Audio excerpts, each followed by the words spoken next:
नमस्कार, आप लाइव बिहार देख रहे हैं। मैं हूं राजमोहन तिवारी। देखिए, आज नेता प्रतिपक्ष तेजस्वी यादव के तरफ से सुबह सुबह प्रेस कॉन्फ्रेंस करके बड़े बड़े ऐलान किए गए। संविदा कर्मियों को स्थायी करने की बात, वेतन बढ़ाने की बात, और सबसे बड़ा जो घोषणा था वो जीविका दीदियों के लिए था। माना जा रहा है कि नीतीश कुमार के वोट बैंक में सेंधमारी के लिए तेजस्वी यादव ने आज जो बातें कही हैं, जो घोषणाएं की हैं, उसका बड़ा असर हो सकता है। और केवल बात इतना ही नहीं, आज राजस्थान के पूर्व मुख्यमंत्री अशोक गहलोत के साथ भी तेजस्वी यादव की बैठक हुई है। अब बातचीत करेंगे, हमारे साथ वरिष्ठ पत्रकार प्रवीण बागी जी हैं। किस तरीके से इस पूरे तस्वीर को देखते हैं, एक तरफ तेजस्वी यादव की घोषणा, दूसरी तरफ अशोक गहलोत के साथ जो आज उनकी बैठक हुई, कितना इंपॉर्टेंट है? देखिए, चुनाव के प्रारंभिक दौर में जब सीटों का बंटवारा होना था, उस तालमेल में पिछड़ चुके महागठबंधन ने अब स्थिति को संभालने की कोशिश शुरू की है।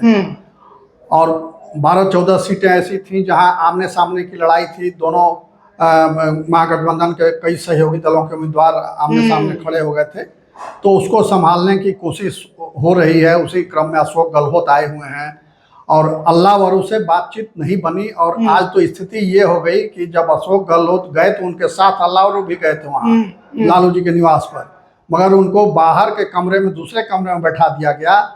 और जो बात हुई उसमें 4 ही लोग मौजूद थे। अच्छा। लालू प्रसाद, तेजस्वी यादव, राबड़ी देवी और अशोक गहलोत, बस यही 4 लोग थे। और बाहर प्रतीक्षा करते रहे अल्लाह वरू। संजय यादव नहीं थे पूरे बात? नहीं, संजय यादव भी नहीं थे। सिर्फ यही 4 लोग के बीच बातचीत हुई। अब बातचीत हुई तो बहुत उम्मीद भरी कोई बात उसमें से निकल करके नहीं आई।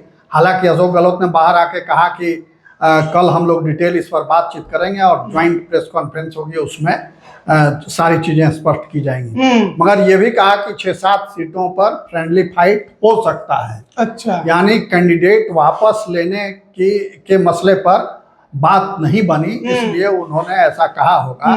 और ये बातचीत लगभग 1 घंटे तक चली। तो अशोक गहलोत कांग्रेस के बहुत मंजे हुए राजनेता हैं। आपको याद होगा कि एक बार उनको पार्टी का, जब ये खड़गे साहब अध्यक्ष बने थे, उसके पहले पार्टी आला कमान की पहली पसंद अशोक गहलोत ही थे। और वो मुख्यमंत्री थे उस समय राजस्थान में। तो उनको कहा गया कि आप आके नॉमिनेशन भरिए, आपको अध्यक्ष बनना है। फिर वो तैयार भी हो गए। फिर बाद में ये कहा गया कि आपको मुख्यमंत्री का पद छोड़ना होगा। तो उसके लिए वो तैयार नहीं हुए और फिर उन्होंने मना कर दिया, कहा कि मैं मुख्यमंत्री को छोड़ करके अध्यक्ष के बनने में हमारी दिलचस्पी नहीं है। तब फिर खड़गे साहब को बनाया गया। तो वो, और बहुत जटिल नेचर का प्रदेश है राजस्थान। वहाँ वो कई बार मुख्यमंत्री रह चुके हैं।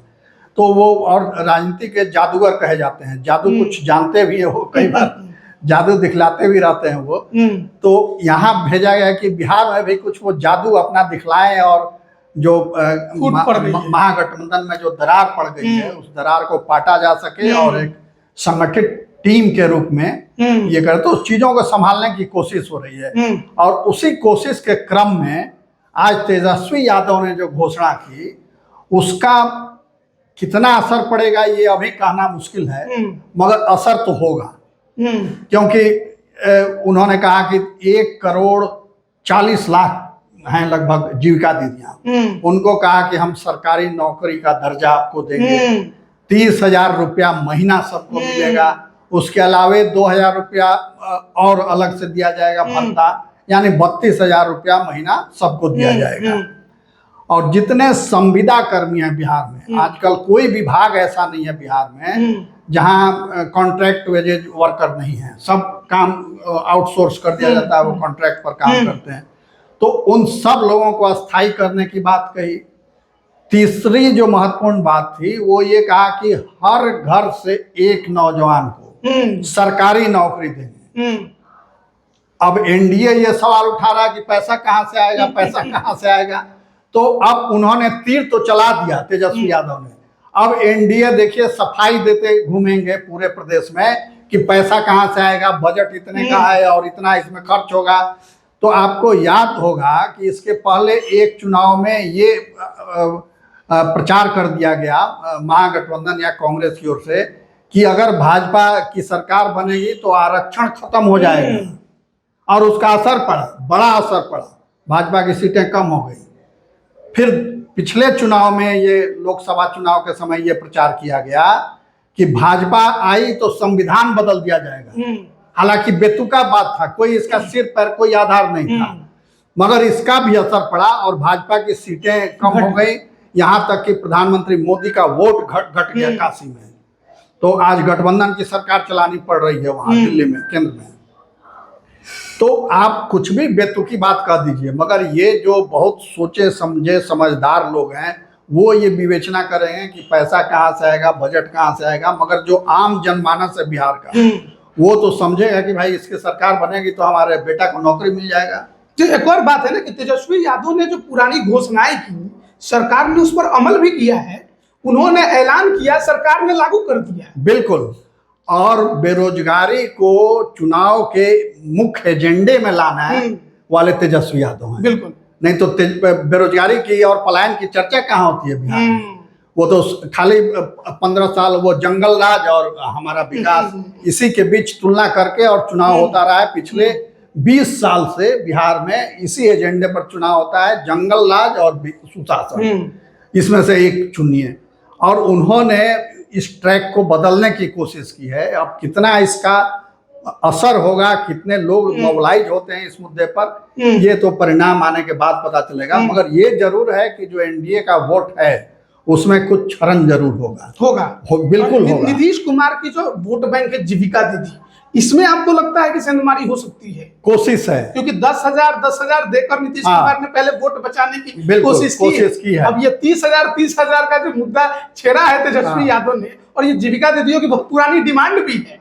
चुनाव जो एक तरफा भी लग रहा था, क्योंकि पहले तो लग रहा था कि महागठबंधन की ओर से कड़ा मुकाबला होगा, मगर फिर जिस तरह से सीटों को लेकर के बिखराव हुआ, उससे लगा कि अब महागठबंधन बिल्कुल किनारे हो गया है और एनडीए को साफ एकदम बढ़त दिख रही थी। मगर आज की घोषणा ने और अशोक गहलोत की कवायद ने अब महागठबंधन को फिर से मुकाबले में ला दिया है और कड़ा मुकाबला अब एनडीए को झेलना पड़ेगा। उतनी आसान तो देखना होगा कि तेजस्वी यादव प्रचार इसका कितना कर पाते हैं। प्रचार करेंगे, वो तो यही एजेंडा लेकर चले थे।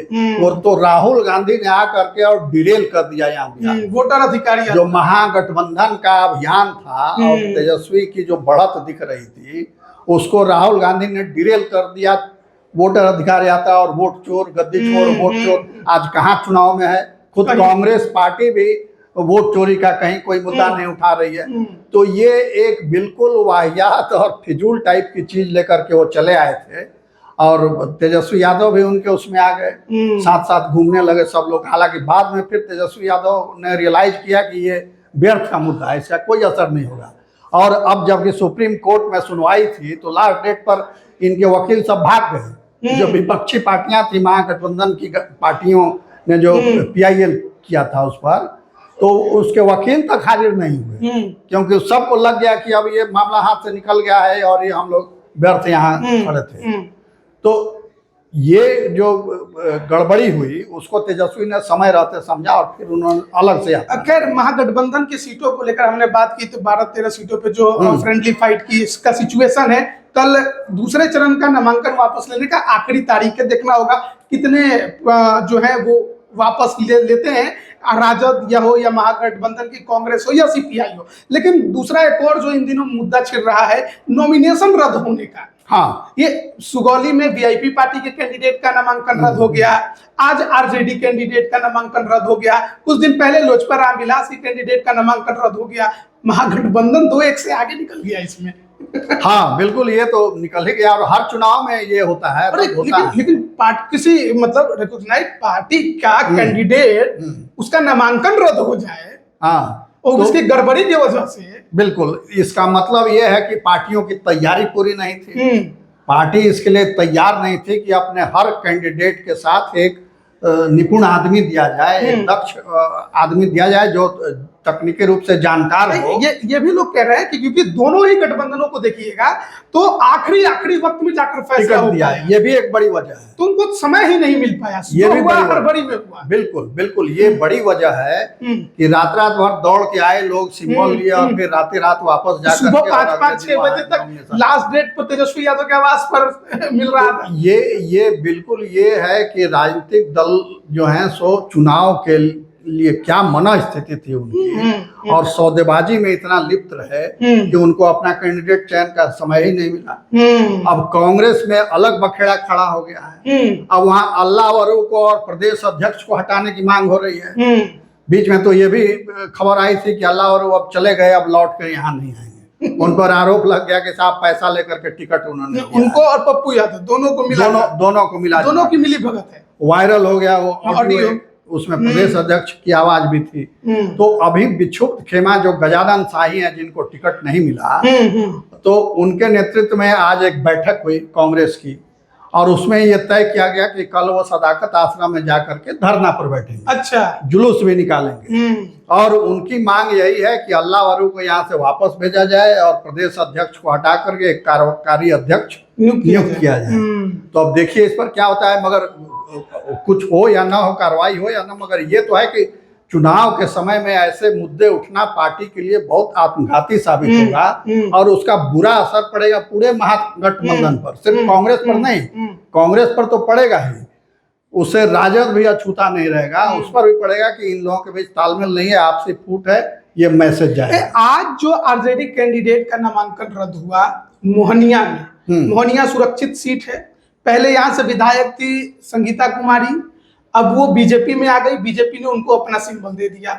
श्वेता सुमन को आरजेडी ने कैंडिडेट बनाया। श्वेता सुमन पर यह आरोप लगाया बीजेपी ने कि ये यूपी की है और सुरक्षित सीट पर अगर किसी को चुनाव लड़ना है तो मूल निवासी होना जरूरी है, और इसी को आधार मानते हुए चुनाव आयोग ने उनका नामांकन रद्द कर दिया।